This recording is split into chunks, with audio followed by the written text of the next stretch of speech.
Gracias. Bueno, muchas gracias. A mí ahora me surge solo una duda, que es esto de los 21 minutos que midieron empíricamente, ¿no? Que realmente era el tiempo que se podía mantener la atención, si se mantiene este tiempo de atención de 21 minutos después de 105. Esta es la duda que a mí me queda. Bueno, yo voy a hablar de innovar para ganar, la creatividad aplicada. Y miren, esto es muy sencillo. Yo básicamente voy a dar unos mensajes para explicar este gap. Un estudio de McKinsey demostró que el 96% de los directivos, en una encuesta, decían que la creatividad y la innovación era algo esencial de sus negocios. Pero el 23%, únicamente el 23%, reconocía que había conseguido transformarlo en una parte integral de sus negocios. Esto no sucede con ningún otro área empresarial. Si uno quiere poner un departamento de compras, pone un departamento de compras. Si quiere poner un departamento financiero, pone un departamento financiero. Pero ¿por qué los directivos dicen 96% yo quiero innovar, pero solo un 23% consigue innovar? Esto es debido básicamente a lo que se llama...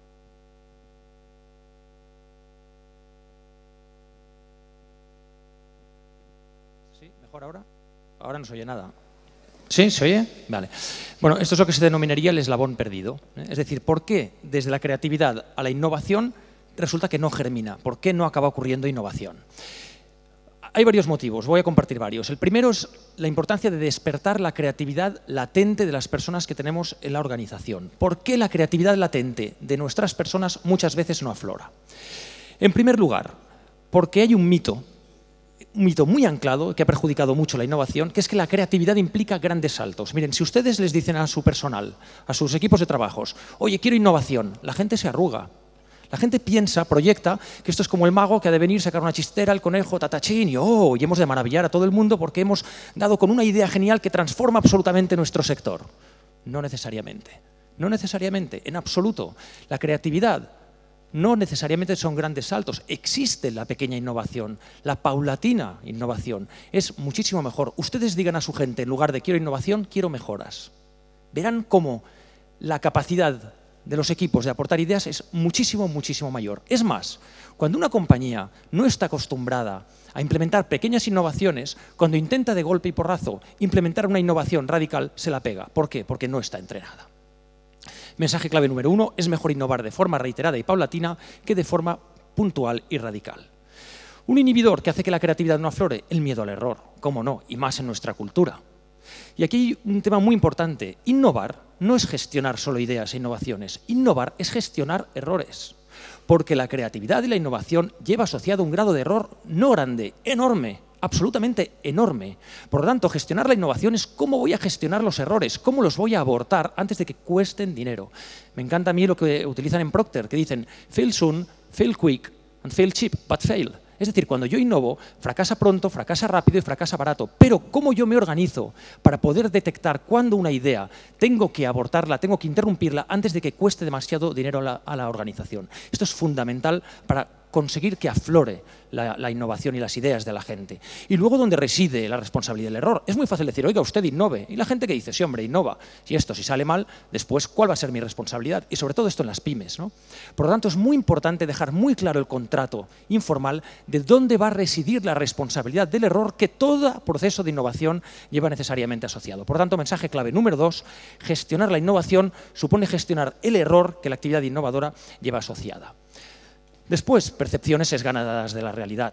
Miren, se sabe que la creatividad requiere sobre todo un primer paso, que es poder tener una percepción lo más objetiva posible de la realidad.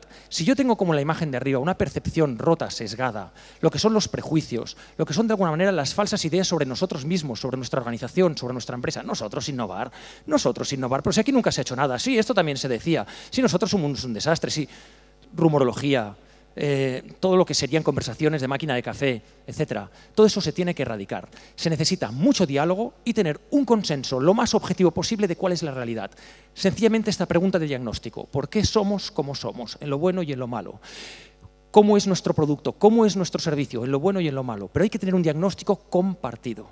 Porque es imposible ponernos a innovar si el foco sobre lo que queremos innovar, cada uno tenemos una percepción distinta. Es absolutamente imposible. El arte, por ejemplo, el cubismo, no parte de que Picasso está viendo la realidad deformada, sino que de una realidad objetiva piensa, ahora sí, con creatividad y con libertad, en cómo transformarla. Mensaje clave número 3, un diagnóstico compartido y libre de prejuicios ya por sí solo pone en marcha la innovación. Y siguiente, la falta de un método. Se dice que la creatividad es chispazo. No, la creatividad es método, absolutamente método. La creatividad consiste exactamente de 3 pasos. Primero, pensar en un foco. Por ejemplo, quiero innovar con una pera. Lo siguiente, provocar. Una pera de 6 sabores. ¿Esto qué genera? Un gap. ¿Es imposible? Tengo que ahora, tercer paso, conectar, aplicar la lógica. Aplicar la lógica, que es al final a lo que estamos más acostumbrados. ¿Qué es lo que pasa? Que nos cuesta mucho ponernos delante de absurdos como este. Una pera de 6 sabores. Esto un ingeniero no se lo plantea porque es absurdo y se siente incómodo con estos estímulos. Pues bien, se sabe que en la medida en que somos capaces de ponernos delante de paradojas, delante de absurdos, delante de provocaciones, la mente humana, que está totalmente diseñada neuronalmente para conectar, va a buscar soluciones. Esta es una posible solución. Me dirán, no es una pera. Hombre, claro, es que entonces no tendría 6 sabores. Y así es como funciona la creatividad. ¿Qué es lo difícil? Si lo difícil es conectar, por leerse delante de paradojas, son ejercicios deliberados y ahí encontrarán multitud de libros con técnicas para provocar. ¿Qué es lo que pasa? Que nos sentimos incómodos. ¿Saben qué se necesita para conectar? Un pensamiento analítico súper desarrollado. ¿Quiénes son buenos conectando? Los economistas, los matemáticos, los ingenieros. Gente que a priori no se reconoce a sí misma como precisamente innovadora. Para que vean hasta qué punto esto es así, piensen que el humor, que es algo tan consustancial al género humano, consiste en esto. Es todo chiste, es alguien que te da un foco, te lo presenta desconectado para que tú lo conectes y te rías. Escojamos un chiste cualquiera. Por ejemplo, oye, cuando tu mujer hace el amor contigo, ¿lo hace por amor o lo hace por interés? Dice, no, lo hace por amor. ¿Tú cómo lo sabes? Dice, no, porque interés no pone ninguno. Bueno, ¿qué sucede? Es o amor o interés y al final no es ni amor ni interés, ¿no? Es decir, yo he colocado un foco, lo he desplazado y ustedes han conectado. ¿Cuánto han tardado en conectar? Algunos más. Pero en general se tarda muy poco. El cerebro humano está absolutamente diseñado para conectar. No les pasa problemas sin solución que por la mañana, ¡pam!, de repente uno ve la posible solución. Por lo tanto, mensaje clave número 4, la creatividad se inhibe por la ausencia del arte de provocar y no tanto por una incapacidad para resolver. Siguiente. La calidad en innovación es hija de la cantidad. Ustedes quieren una buena idea, pidan muchas ideas. ¿Cómo crea la naturaleza? ¿Por qué un pino para germinar necesita muchísimos piñones, muchísimas piñas? ¿Por qué el polen se tiene que desperdigar? ¿Por qué hace falta cientos de miles de espermatozoides para que sencillamente germine uno? Porque la naturaleza crea así. Por lo tanto, ideas buenas necesitan mucha cantidad de ideas. Miren, CNN publica cada año, 31 de diciembre, yo lo miro cada año porque me parto de risa, publican el 30 de diciembre y 31 de diciembre, el 30 de diciembre, los fracasos más estrepitosos del año de innovación. Y al día siguiente publican los mayores éxitos del año de innovación. Yo cada año compruebo que el 50%, 60, 40% de las compañías que hay detrás de esas innovaciones son las mismas, el 30 que el 31 de diciembre. Las mismas que más éxito tienen innovando son las mismas que más fracasos estrepitosos tienen. ¿Por qué? Porque conlleva necesariamente una absorción de errores. Mensaje número 5, la innovación ocurre cuando el número de ideas que descartamos es muy elevado. Y después motivación intrínseca, tener a la gente apropiada en el lugar apropiado, motivación extrínseca, compartir el valor. Por lo tanto, la innovación tiene también mucho que ver con recursos humanos, tener a las personas en los puestos en los cuales realmente quieren estar. Ideas relevantes. ¿Cómo hacer para tener ideas relevantes? 2 consejos muy rápidos. El primero, no reinventen la rueda. Miren el pasado. Se hacen brand review. La gente examina la marca. Oiga, ¿alguien antes de innovar ha dedicado 2-3 meses a revisar todo lo que ha pasado en mi sector? En los últimos 10 años, aquí, en mi país, en el extranjero, en los países donde mi industria esté mayormente desarrollada. Revisen. Antes de innovar hay que ver lo que ha pasado. La creatividad, se sabe, es mayor cuanto mayor es la memoria. La creatividad no es solo un tema de chispa, es un tema de memoria y es un tema, como he comentado, precisamente de estímulos. Por lo tanto, no pensemos sobre el futuro del sector sin haber examinado primero el pasado.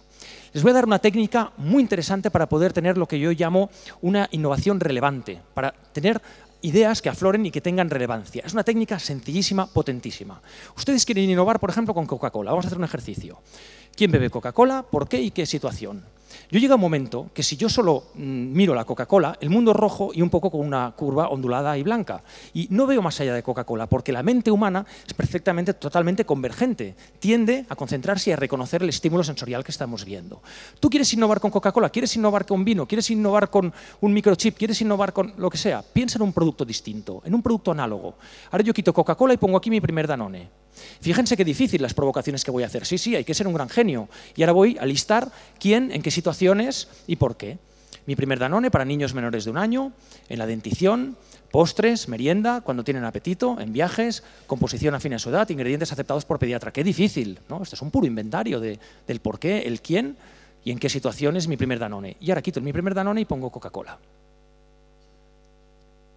Si me permite esto, ahora. ¿Se dan cuenta? Ya está hecha la provocación, ya está hecha la paradoja. Coca-Cola para menores de 1 año, Coca-Cola en la dentición, Coca-Cola con ingredientes aceptados por pediatras. Reconózcanme que más de uno estaba ya con su mente, plup, plup, plup, plup, empezaba a generar ideas, empezaba a visualizar cómo sería el producto, empezaba a pensar qué oportunidad, ¿sí o no? ¿Con qué velocidad? ¿Por qué? Porque al final, cuando tienes una paradoja y una provocación, tu mente enseguida conecta. Esta es una técnica muy útil. Muy útil. ¿Por qué? Porque tú juegas con vino, juegas con Coca-Cola, juegas con el producto, el servicio que quieras y por analogía te puedes apropiar de ideas, de factores, de incluso estrategias competitivas de productos que yo llamo adyacentes.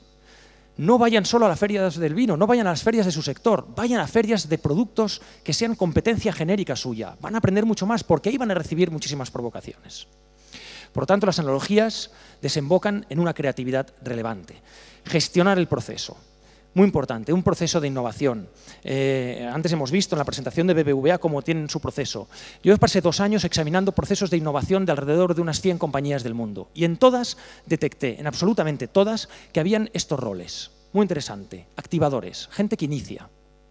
Buscadores, gente que busca información, que inspira. Creativos, gente que es muy buena ideando. Desarrolladores, gente que inventa, que aterriza las ideas. Ejecutores, gente que es muy buena implementándola. Facilitadores, gente que instrumentaliza, que va permitiendo que se aprueben los recursos y se den los pasos para que el proceso de innovación vaya avanzando. Estos 6 roles están presentes en todas las compañías más innovadoras del mundo, o por las mismas personas, o por distintas, o por gente de fuera, o por gente de dentro, pero hay alguien que desempeña este rol. ¿Qué es lo interesante de tener bien identificados estos roles? Que no necesariamente el proceso tiene que ser circular. Perfectamente nos podemos plantear que el proceso sea resultado de una dinámica, de una interacción. No tiene que ir necesariamente el desarrollo después de la ejecución. El activador puede pasar una idea al creativo, etcétera, etcétera, etcétera. Por lo tanto, es muy interesante poder trabajar con roles y de hacer que la interacción de estos roles sean los que configuren la dinámica de un proceso de innovación. Pasamos de lo que sería proceso a lo que sería interacción de roles para innovar. Ese es el mensaje número 9. Captura de valor, muy importante. Y he querido correr hasta llegar hasta aquí porque donde se está demostrando que hay más dificultad para innovar recientemente son en estos 2 últimos pasos. En cómo hacer que una vez hecho que avance la innovación, tangibilizarla. Capturar valor y después en la ejecución. Se está viendo que los principales problemas para innovar de las empresas está en ejecución y en captura de valor. Tengo muy poco tiempo, así que aquí les daré básicamente 2 consejos, que creo que es donde está lo más esencial y lo más potente y les puede ser más útiles. A mí esta ecuación me encanta, me encanta. Le llamo la ecuación de valor del cliente. Cada vez que uno de nosotros, cada vez que uno de ustedes compra algo, ¿qué quiere hacer? Maximizar el valor. El valor podría ser un ratio. En el numerador pongo lo que el cliente recibe. Lo que usted recibe, yo compro lo que me dan, el servicio o el producto. Y en el denominador todos los esfuerzos que realizo. Todo el mundo piensa que el principal esfuerzo es el precio, y lo es, pero hay muchos más esfuerzos.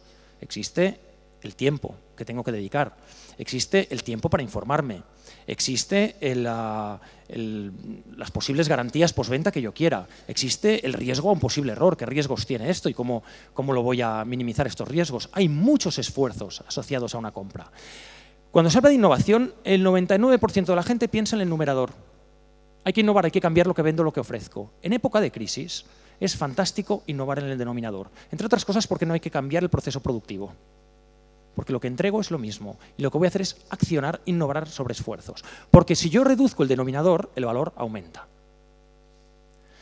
Y es una técnica de innovación muy, muy buena. ¿Cómo se hace para identificar esfuerzos? Muy sencillo, piensen en el proceso de compra del cliente. Es lo que nos enseñan el primer día de marketing y olvidamos también enseguida. El proceso de compra no es más que todas las etapas cronológicas por las que pasa un cliente nuestro en el proceso de compra. En todos esos momentos hay situaciones en las cuales nosotros podemos ahorrar esfuerzos. Y hay muchísimos ejemplos, no tendría tiempo, pero por ejemplo, piensen en FNAC. Esta estrategia que dicen, oiga, si usted encuentra el producto más barato que en otro sitio, yo le devuelvo la diferencia. ¿Alguien alguna vez lo ha comprobado? ¿Puede levantar la mano a alguien si lo ha comprobado alguna vez? 1, 2, 3. ¿Le devolvieron la diferencia? Evidentemente que sí, porque si no habría algún avezado periodista que eso hundiría la fama de Fnac. Pero solo lo ha comprobado 1, 2 o 3 personas de aproximadamente unas 500 que pueda haber en la sala. Eso es lo que juegan. ¿Es Fnac el más barato? No, en algunos productos sí, pero no. ¿Ellos qué es lo que están haciendo? Incidir sobre esfuerzo. Oye, no dediques mucho tiempo a buscar el mejor precio de la cámara fotográfica porque yo garantizo que si lo encuentras más barato te voy a pagar la diferencia. ¿Qué nos está diciendo con esta promesa que cumplirá en algunos casos quien lo compruebe? Nos está diciendo te ahorro una parte de un esfuerzo. Sencillamente, y no he tenido que cambiar para nada ni el portafolio de productos, etcétera, etcétera. Muy importante, innovación dialogada para capturar valor, sobre todo los que están en servicios. Y es que esto yo insisto muchísimo, incluso en productos, hay que estar con el cliente, hay que estar muchísimo con el cliente. Es que sencillamente basta con estar de acuerdo con él y con escuchar mínimamente. Les voy a explicar un caso que es absolutamente brutal, que es el de Logitech. Logitech, conocen, el fabricante de periféricos de ordenador, hicieron el típico estudio de mercado para ver hace muchos años si la gente sabía lo que fabricaban. Y entonces salieron los resultados de la encuesta y dijeron, en un 90% de casos dicen que fabricamos ratones. Todos los de la empresa, henchidos como pavos, qué bien, hacemos comunicación, felicitando al de publicidad porque verdaderamente fabricaban ratones. Pero, dice el consultor, en segunda instancia con un 70%, yo lo siento, pero es lo que ha salido en la encuesta y ya sé que no lo fabrican aquí en Logitech, el 70% ha dicho, no sé, igual estamos comunicando mal que fabricamos teclados. La gente se rió, es que el cliente no se entera y el director general dijo, para, que el 70% de la gente cree que hacemos teclados, mañana hacer teclados. Pero corriendo a hacer teclados mañana. Nadie había pensado en aquello. Por lo tanto, si es que al final innovar es sencillamente mucha convivencia con el cliente, escuchar qué es lo que el cliente espera de nosotros. Y ahí se captura valor. Mensaje número 10. La diferencia entre creatividad e innovación es un cliente. Creatividad, sin más, en el mundo empresarial son pajas mentales. La diferencia es un cliente y la captura de valor. Por eso hay que decidir y pensar cómo se gestionan, como explicaba, los errores. La captura de valor en los procesos de innovación es esencial. Si no, es absolutamente imposible generar dinero y generar beneficios con una innovación. Bien, y finalmente ya terminando, problemas de implementación. Y les voy a hablar de dos cosas muy rápidas. La primera es que, no sé si recuerdan, las Olimpiadas de Beijing, de Pekín, el equipo norteamericano de atletismo, cuando el momento en que en relevos 4% entregó el testigo, se les cayó el suelo y ahí perdieron. En individuales ganaron un montón de medallas, en equipos 4% perdieron. Lo fuerte es que el día anterior al equipo femenino le pasó lo mismo. Pero lo más fuerte es que 4 años antes, en las Olimpiadas anteriores, también se les había caído el testigo a ambos equipos. ¿Qué es para mí, en el mundo empresarial, en el mundo de la innovación, qué es el testigo? El testigo, bajo mi punto de vista, son los beneficios, no el volumen. Lo que hay que saber cuanto antes es si una innovación produce beneficios. Esto es lo importante. Honda, cuando entró en Estados Unidos, entró con varios modelos a la vez. Con algunos vendió mucho, pero ganaba poco dinero. Lo retiró del mercado. No quería market share. Dejó en el mercado únicamente aquellos modelos que daban suficiente cash flow, beneficio, para poder financiar el crecimiento futuro. Y Honda hoy es un gran competidor en Estados Unidos en el sector de automóviles. Esto es lo que hay que saber cuanto antes. Por lo tanto, en una innovación, saber cuándo somos capaces de generar beneficios. Y ya terminando, innovación marginal o innovación radical. Miren, yo les diría, las dos son absolutamente importantes. Hay empresas que se plantean únicamente innovaciones radicales y no tienen preparadas las innovaciones marginales para después. Esto le ha pasado siempre históricamente a Apple, por ejemplo. Microsoft se considera una compañía menos creativa, pero en cambio era un gran, lo que se llama fast second. Soy un rápido segundo. Entonces yo les digo, copien, pero copien. Aquí desde Avellaneda con el Quijote parece que lo de copiar, ¿pero por qué? ¿Por qué? Si ustedes se convierten en un fast second, tienen que el otro se vaya pegando las bofetadas con innovaciones radicales y ser muy bueno y muy rápido en imitar. No pasa nada, es una estrategia, miren los chinos. Por lo tanto, marginal versus radical. Si quieren o una u otra, y en cualquier caso, si utilizan la radical, estén bien preparados para tener innovaciones marginales que desarrollen el mercado después, porque en todo sector hay un fast second. Hay un segundo más rápido y más veloz. Muy bien, y ya terminando con el último mensaje. Problemas de implementación. Miren, esto yo creo que es la gran solución, sobre todo para solucionar problemas de ejecución, que es pasar de un modelo de innovación one shot, que es como el de Adán y Eva, yo los creo y ya son a mi imagen y semejanza, a lo que sería esta técnica de innovación. Es muy impresionante la imagen. Dos personas de una fisionomía muy distinta y de una ideología muy distinta. Pero ¿saben lo impresionante de esta imagen? ¿Cuántas fotos hay en medio? Solo hay 3. Solo hay 3. Y el paso, la transición nos parece muy gradual. ¿Por qué expongo esto? Porque lo que se está viendo es que es tan complicado ejecutar bien, es tan complicado acertar, que lo que están haciendo las compañías es lanzar a sabiendas de que mi producto no es perfecto, no está terminado. Y sencillamente preparo mi compañía para recoger información muy rápida, como las versiones beta en la informática, en software, recojo información muy rápida y yo lanzo sabiendo que tengo un producto imperfecto y lo que voy a hacer es prepararme para modificar ese producto, ese servicio, lo más rápidamente posible. Y ese es mi último mensaje. Démosle forma a una innovación después de lanzarla. Espero que les haya sido útil. Muchas gracias.